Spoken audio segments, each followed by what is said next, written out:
సమగ్రంగా దాన్ని రేపు వచ్చే అసెంబ్లీ సమావేశంలో చర్చించి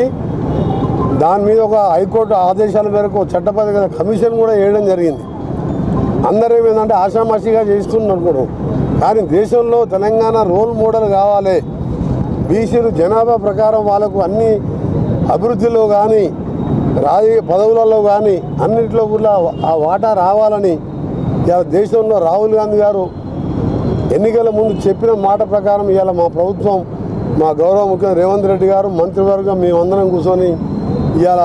ఇంటింటికి ఎన్యూమరేటర్లను పెట్టించి మీరు చూస్తున్న 75 ప్రశ్నలు ప్రతి ఒక్కటి అందరూ ఎందుకు అనుకుంటున్నారని, రేపు ఎవరన్నా దీనికి వ్యతిరేకంగా కోర్టులోకి పోయి కావాలని ఎక్కడ కాంగ్రెస్ ప్రభుత్వానికి పేరు వస్తుందని చెప్పి కోర్టులోకి పోయినా నిలవకుండా జాగ్రత్తగా ఎన్యూమరేషన్ కార్యక్రమం 99.99% అంటే నల్గొండలో 100% చేసిన మొట్టమొదటి జిల్లా